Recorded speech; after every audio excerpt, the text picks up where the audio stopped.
Welcome to our special podcast series for the 16 Days of Activism Against Gender-Based Violence, running from November 25th to December 10th, with your host, Charmin Prince. And together, we'll shine a light on some of the urgent issues of gender-based violence. In this series, we'll delve into personal stories, legal insights, and share vital resources that empower individuals and communities to take action.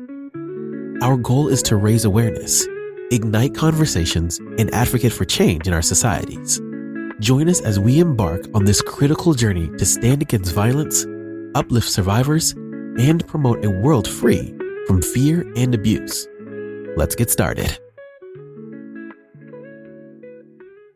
Welcome to our special podcast series for the 16 Days of Activism Against Gender-Based Violence, running from November 25th to December 10th, with your host, Charmin Prince.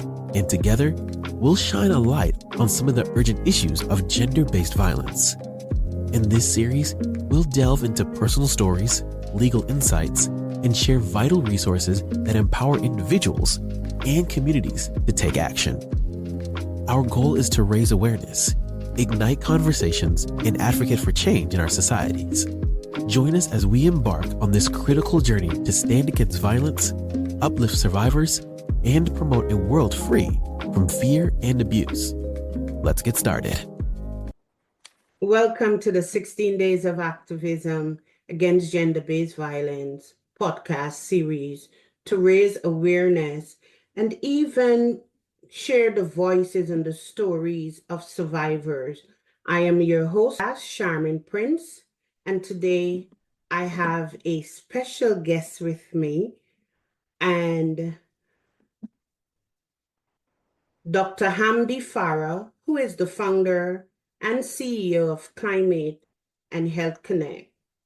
She is a passionate advocate for youth and women's rights and a committed medical doctor. She's dedicated to advancing women's health, particularly addressing harmful traditional practices such as female genital mutilation, FGM. Through her leadership, Dr. Farah tackles the intersection of climate change and public health, empowering marginalized communities and fostering resilience. Help me welcome Dr. Farah to the Anything Gender podcast. Is there anything you would like to add to your bio? Thank you so much, Shamin Prince, and hello, everybody. I'm very happy to join, and you've really said everything. I don't have anything to add. Thank you so much. Thank you for being here. And Dr. Farah, what led you to become an advocate for women and girls? Thank you once again. As a young doctor who is from a marginalized group in northern part of Kenya, working in the aspect of service delivery, I've been interacting with in the hospital setups and also in the community setup. I've interacted with several ladies, women and girls who actually are survivors and actually been subjected to such gender-based violence. And as a young medical doctor at the front line, I am very soft person. And literally every time I used to feel the empathy, I used to feel them and sometimes even cry with them from the stories they're saying. And it actually made me have that dual focus where I can help in clinical aspect, evaluate, give back to the community in aspects of delivering clinical cares and also sending them to the right counseling centers. And also on the other hand, I decided now to become an activist and end this and actually get to the root cause so that we can combine end the gender-based violence globally. So that is actually... Thank you for that, and thank you for becoming an advocate and for participating in these 16 Days of Activism Against Gender-Based Violence in 2024. And I want us to go into the topic at hand about the impact of GBV on mental health.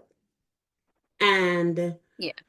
based on your expertise in women's health, what do you believe is the most significant mental health challenge faced by survivors of GBV?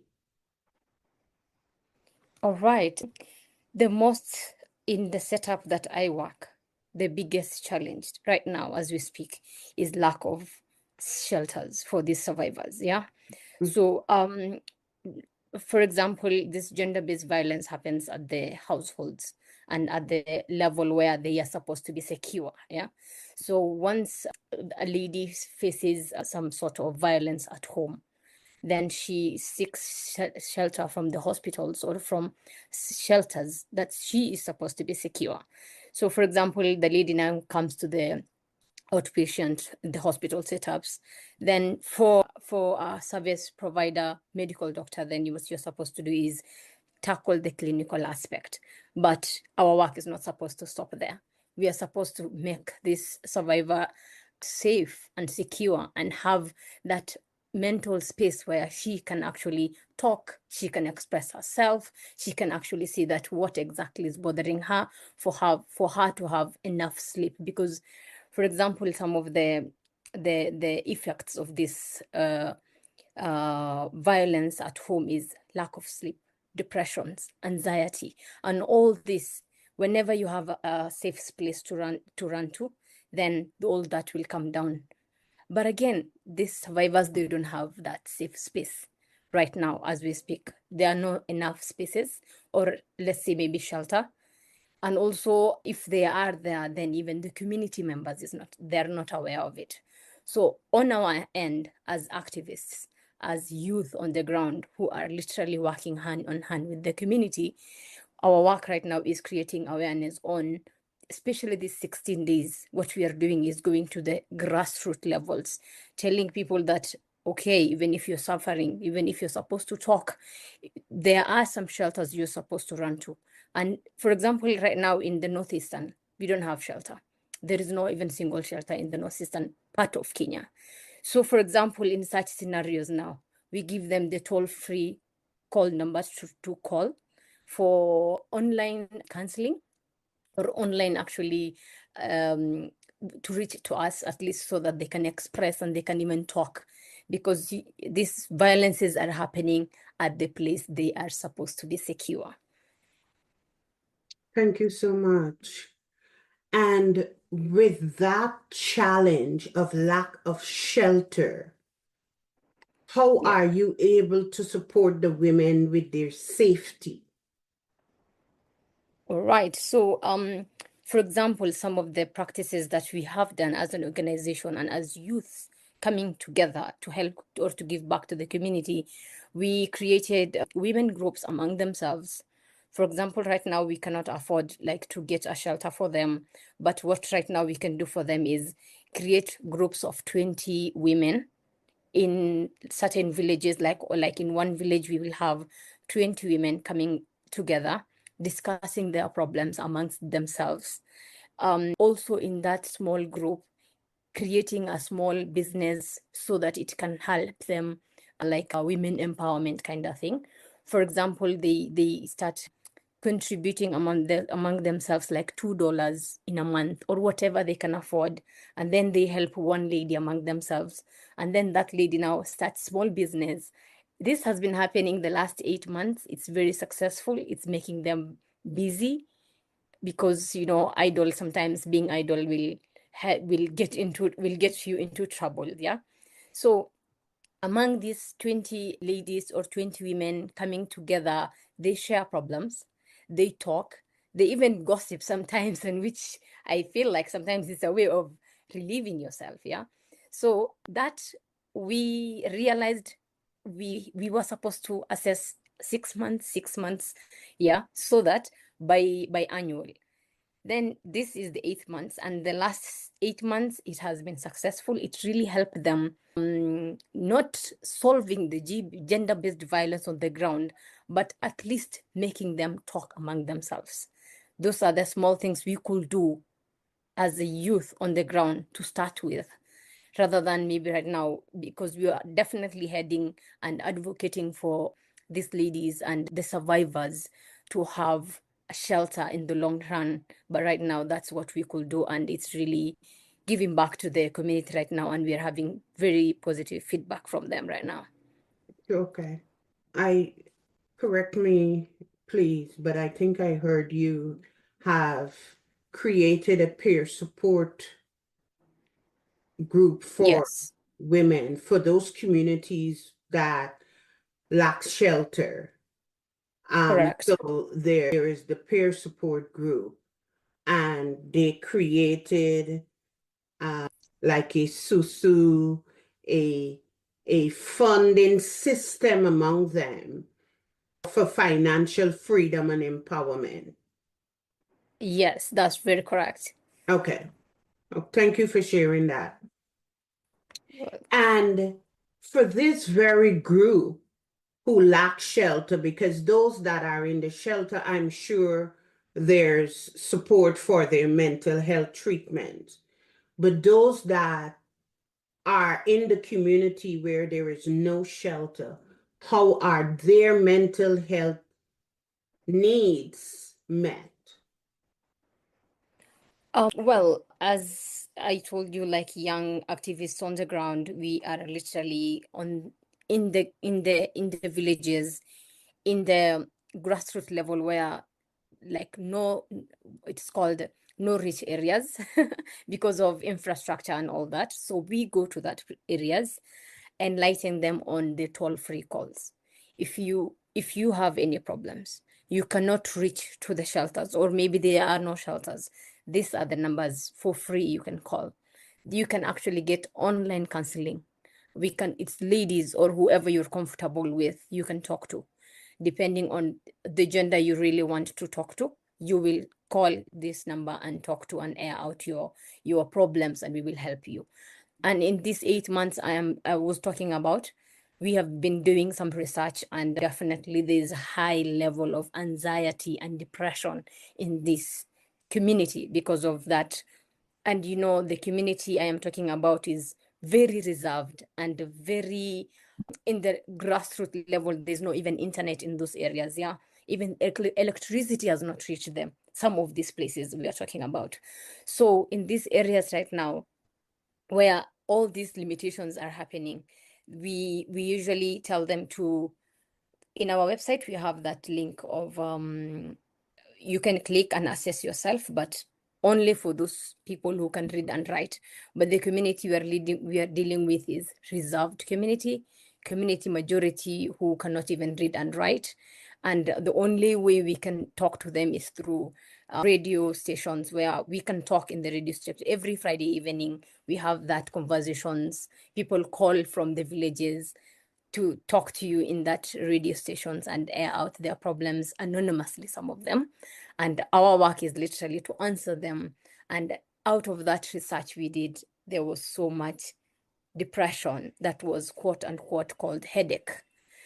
A lady or somebody, a survivor, will just tell you, our mother has been having continuous headache 3 days, 4 days. And then some of the traditional practices that I was talking about, they usually name it as being cast or maybe something traditional, but in real sense, it's medical attention this person needs. It's not traditional thing. It's not headache.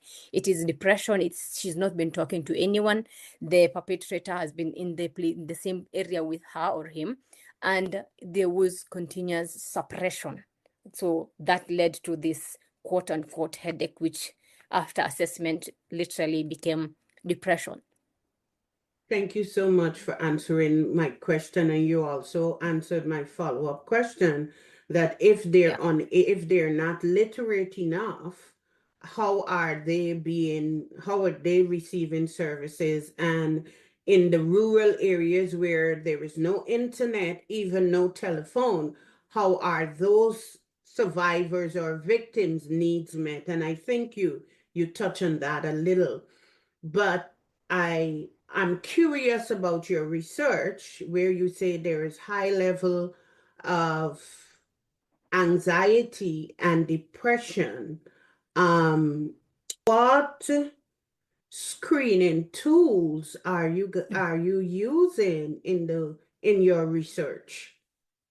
Okay, so yes, for the first question, where these people who literally cannot read and write and they really need help, we educate them through the radio stations using the local languages.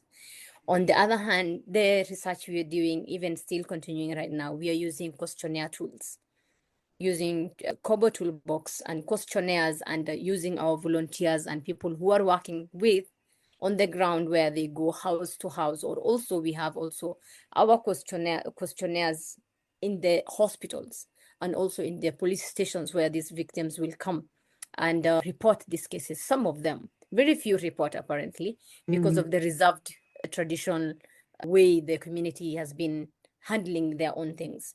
So what we do is we take these questionnaires, very simple questions, where our own volunteers who we trained are the ones who are carrying out these questionnaires, because this is a very sensitive topic and this is a very sensitive, we have to handle it. So you have to train the volunteer again for them to literally handle such a case. So yes, we are having questionnaire tools where right now we are so, like, it's not like we really wanted to know the cause root of this gender-based violence in this area and how we can solve.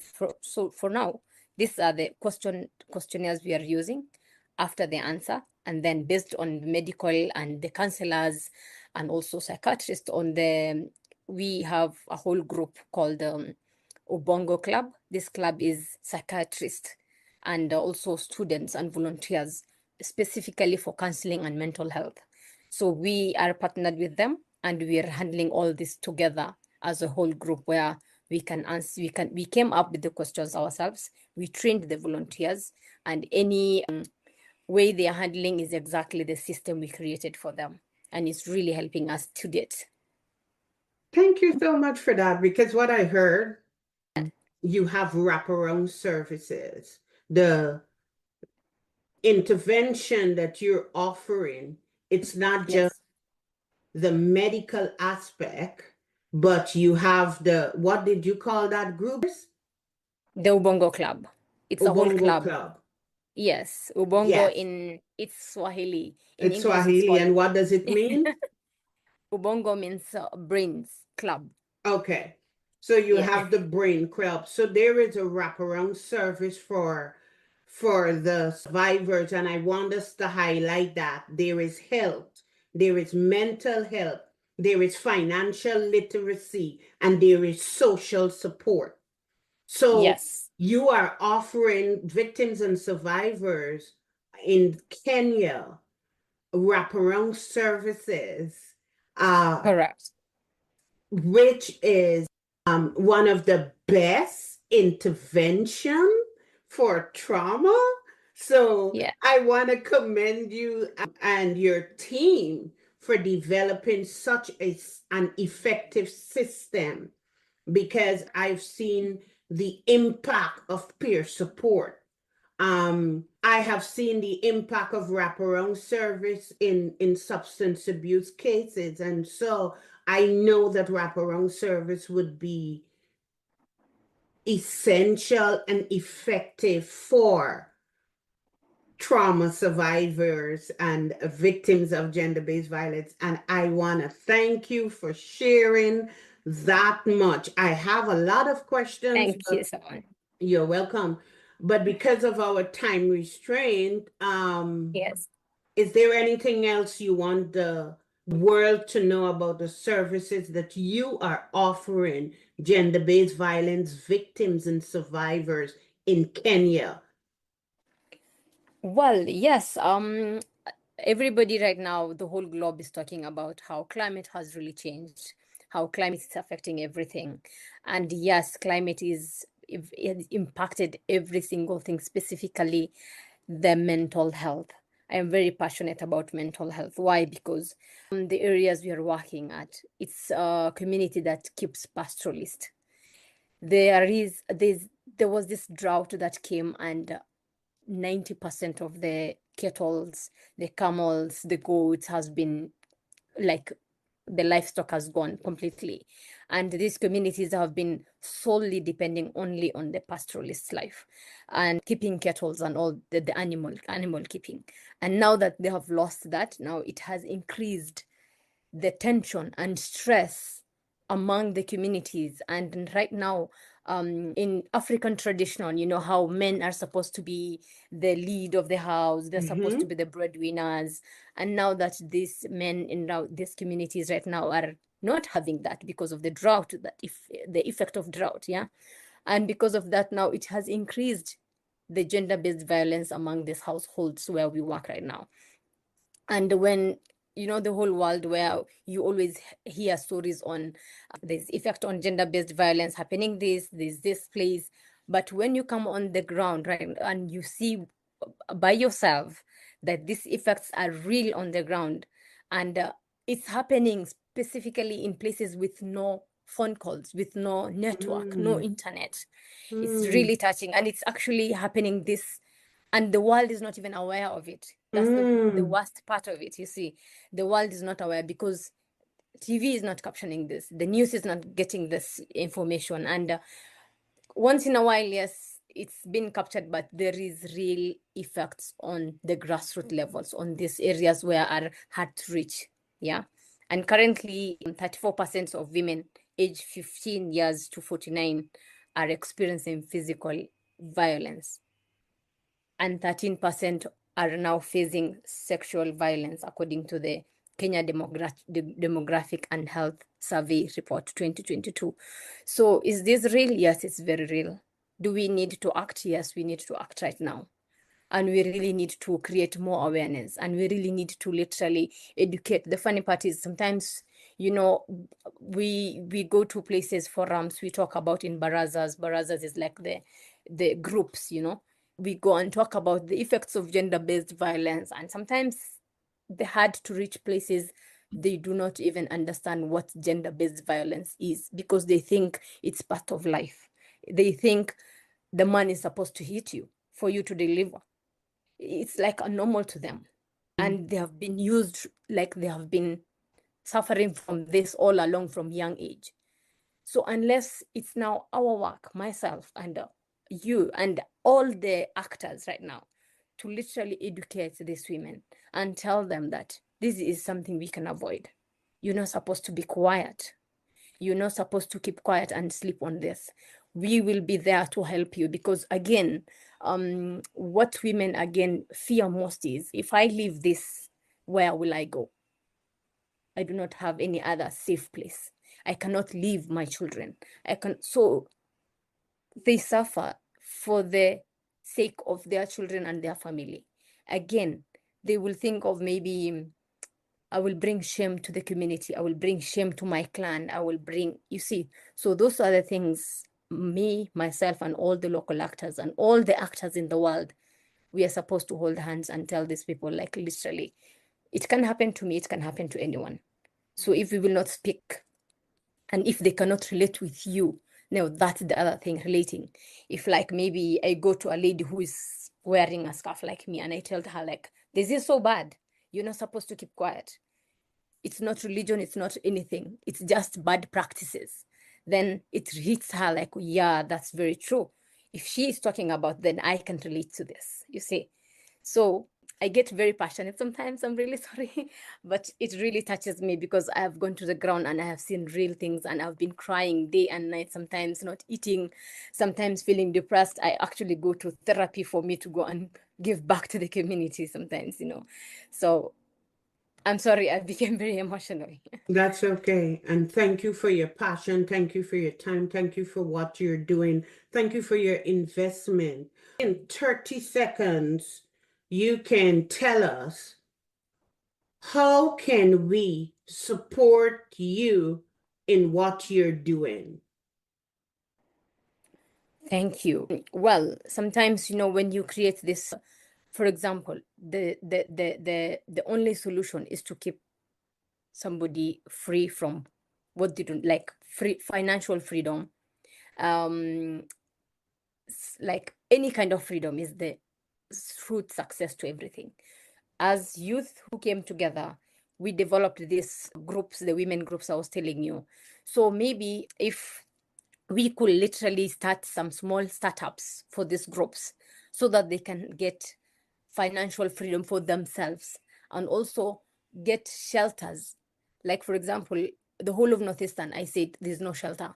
If we can have a shelter that is well equipped, all rounded, that can cater for medical, that can cater for counseling, that can cater for whatever support this group of survivors that they will need.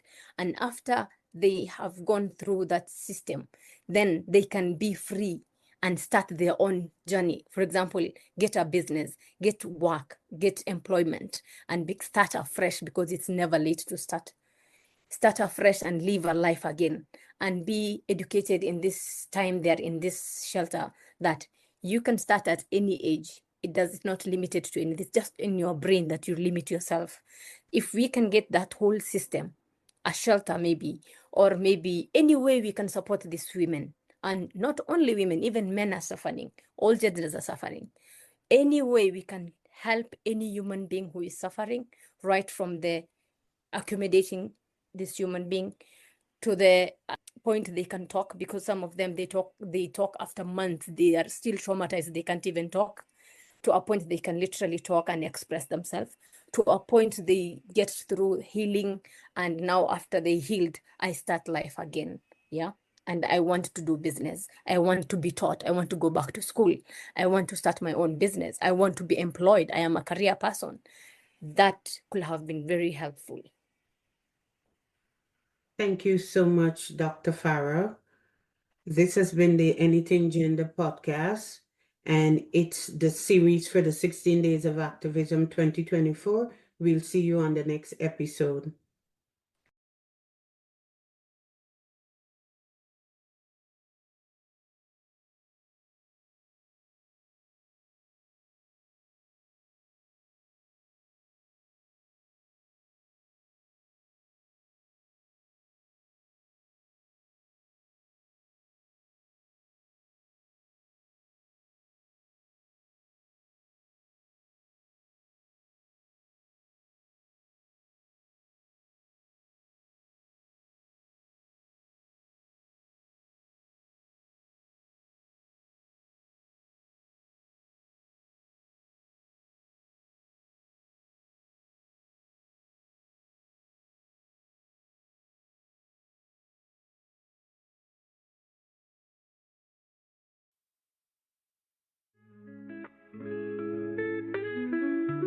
Thank you for joining us on this episode of the 16 Days of Activism Against Gender-Based Violence podcast series. We hope today's discussions inspired you to take action and support those affected by gender-based violence. If you found value in this episode, please subscribe, share it with others, and leave us a review. Your voice is crucial in spreading awareness and advocating for change. Stay connected with us on social media at Eagles Empower to Soar, EETS, and visit our website at www.eaglesoar.org. For more resources and information, let's continue this important conversation and work together to create a safer world for all. Until next time, take care and stand strong against violence.